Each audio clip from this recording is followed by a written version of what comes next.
I'm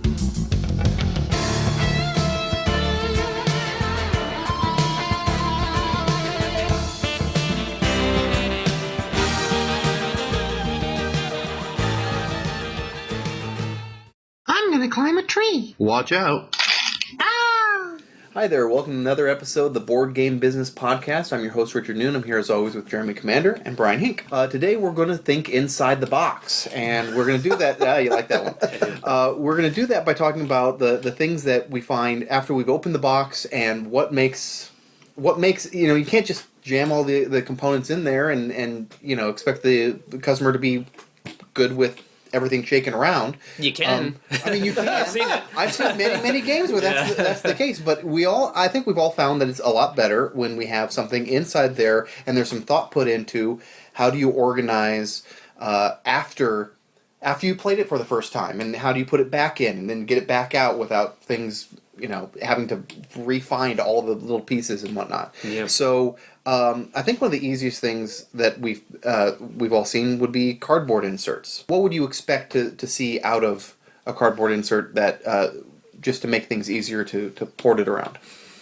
Well, most of the cardboard inserts that I've seen are pretty simple. You just have some wells in there where you can put things.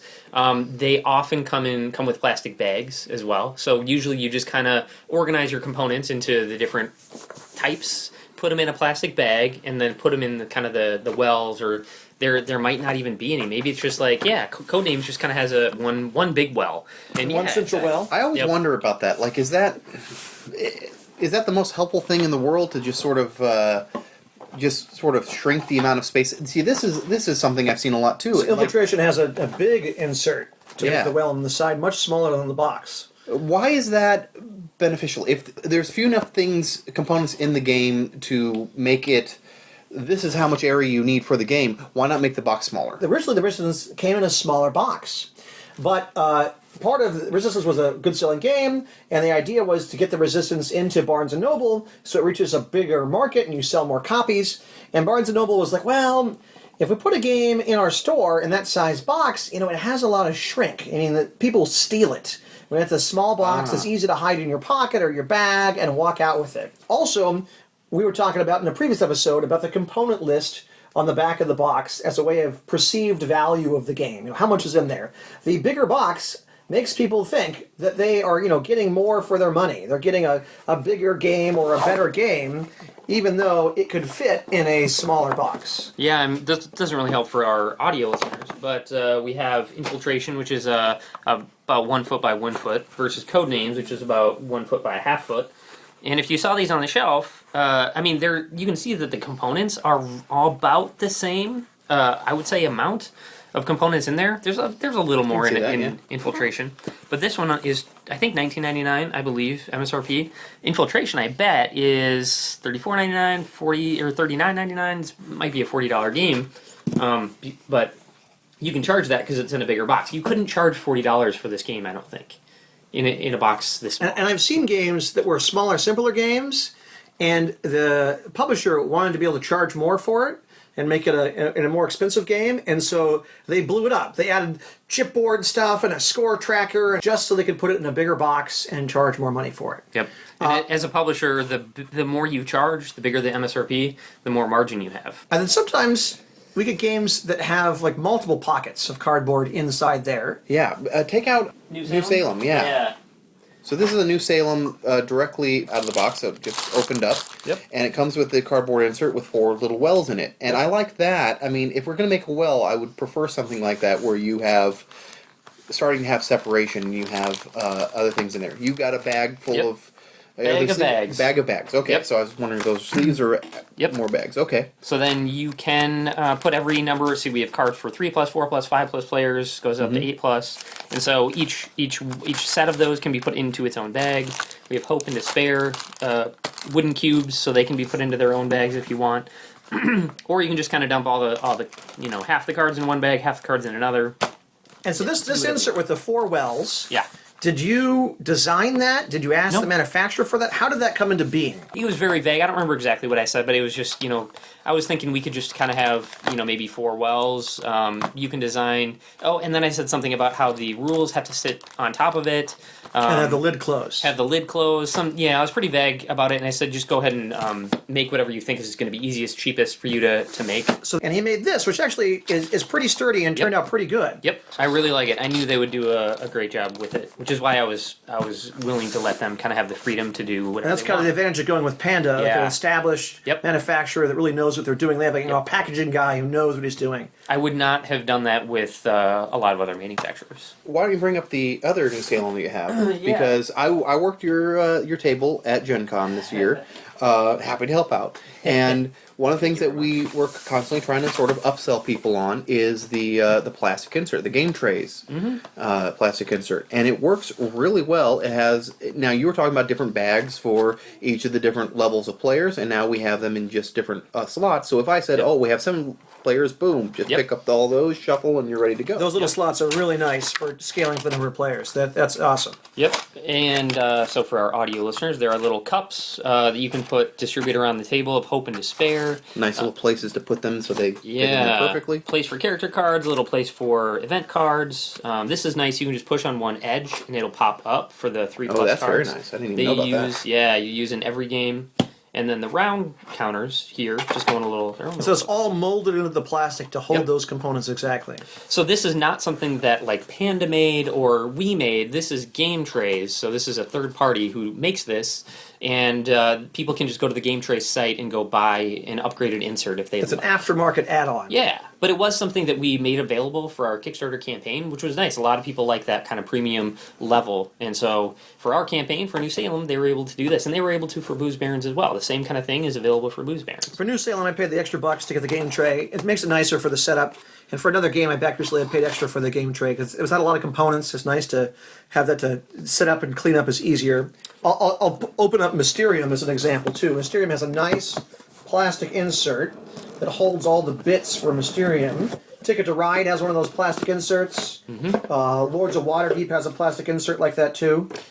When you say nice, and I think it is nice in some cases. Yeah. But like, where do these go? I couldn't. There's Like, I some kind of tried to figure loose out. chipboard bits that just float around on top. Like, where do these go? I tried to could be kinda annoying. like put them together like a puzzle, and I couldn't figure it out.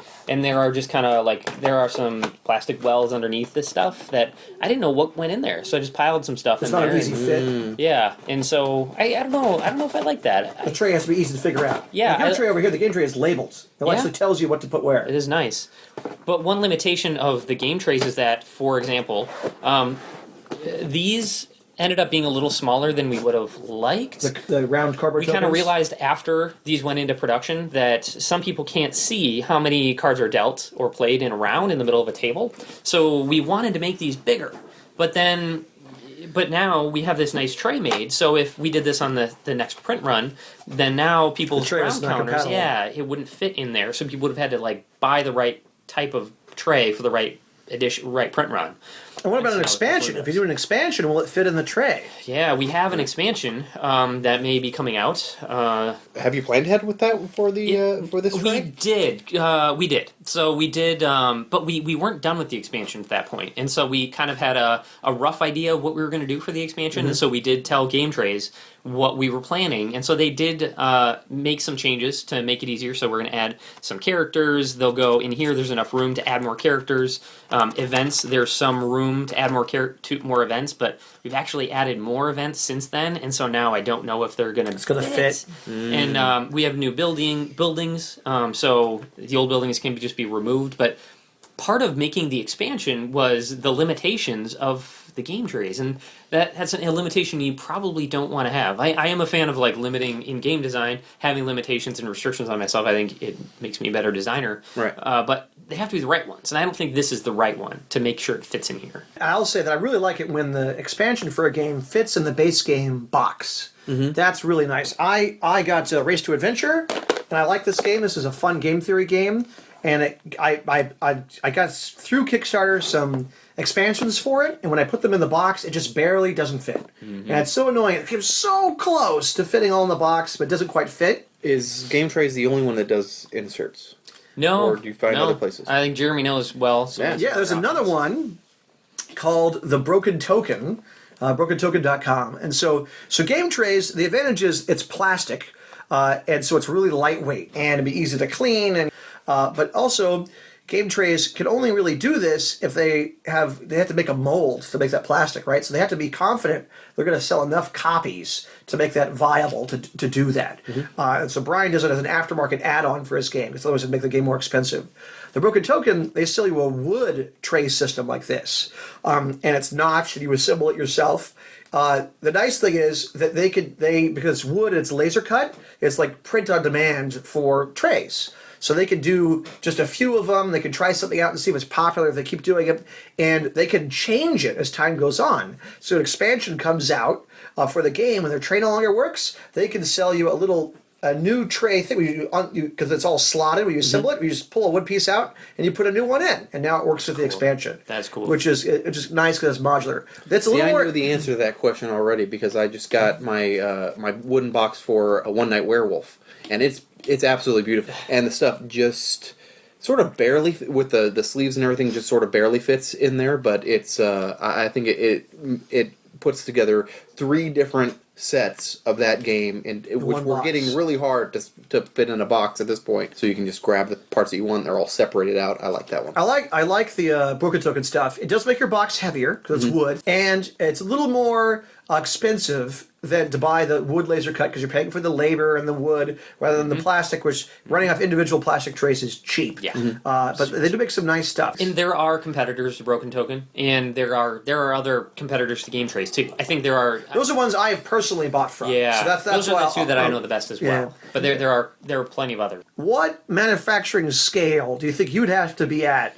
to make the plastic tray viable? How many copies of the game would you be needing to print to say, "Oh, I'm not going to do the cardboard insert. I'm going to do the plastic insert"? I would say at least planning on printing like 6,000 copies. 6,000, okay. Maybe that's more. just a guess, though. I mean, it's really just an estimate. And you could do that with Kickstarter. You know up front, if you get 4,000 backers on Kickstarter, you know you can print 6,000 copies or more.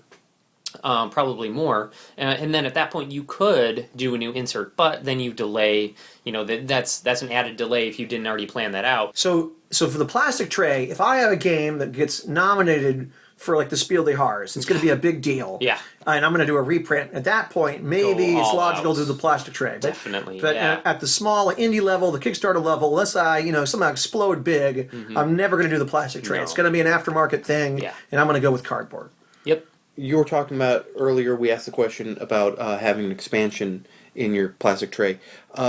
If you know the expansion is going to have new components or new, maybe a new deck or something like that gets put in there, would you think about having empty space in your plastic tray that are going to be filled in later? Would you feel as a consumer that you feel cheated because there's If the wells are too big? Yeah, like, oh, there's an empty space here, or, like, what is that supposed to be, No, it makes me curious. Maybe that's how Mysterium is supposed to work. I think it is. Maybe it probably is. Maybe they have an expansion already planned, and that's why we can't figure out how to put things in those wells. Right.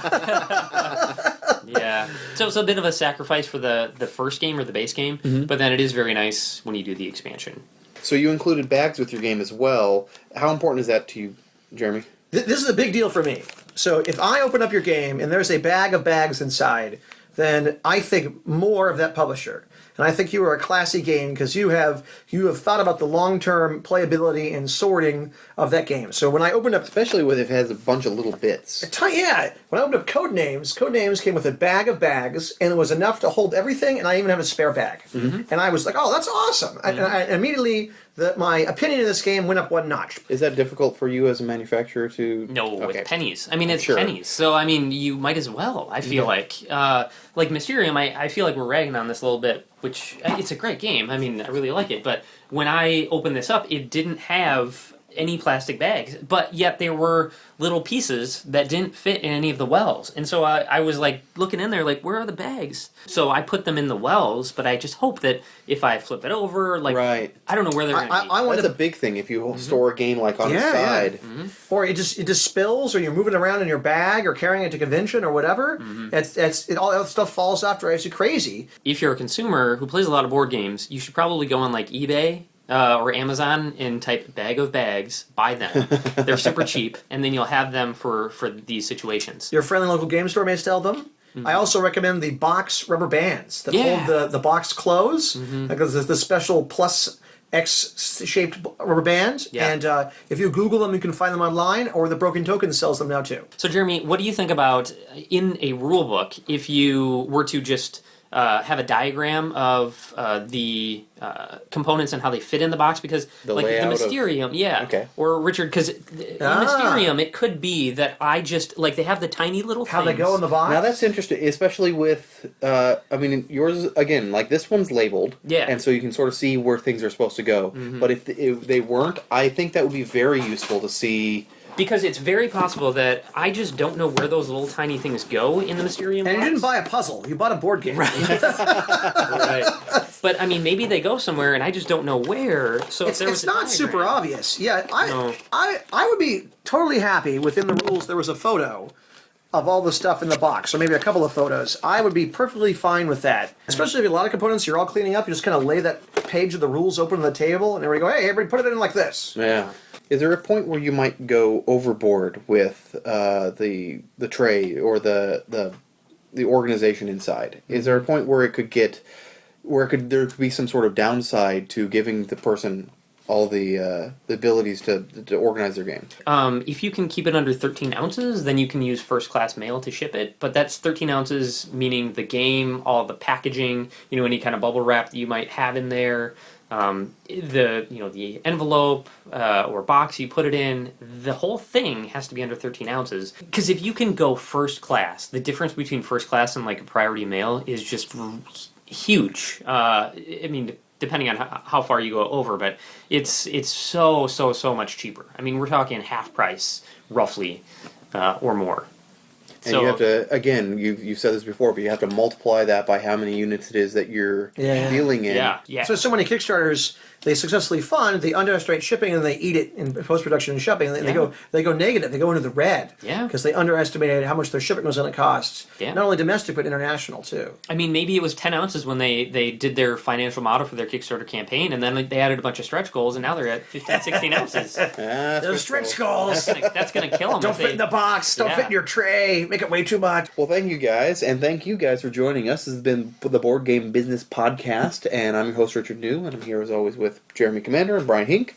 I'll see you guys across the table someday. Hey, this is Richard to remind you that you can check out our website at boardgame.business. Old episodes are indexed by subject to make finding an answer to your question easier. You can find links to our BGG Guild, other networking sites, and, if you feel like supporting us, our Patreon account. Donations are used for equipment to improve the presentation of our podcast. Thanks so much for watching the Dice Tower videos. Find more great videos and reviews, as well as our top-rated audio podcast at Dicetower.com. You can also find other great shows at Dicetowernetwork.com. I'm Eric Summerer, and you've been watching The Dice Tower. The Dice Tower is sponsored by Cool Stuff Inc., where you can find great games for great prices. Cool stuff in stock. Check them out at CoolStuffInc.com.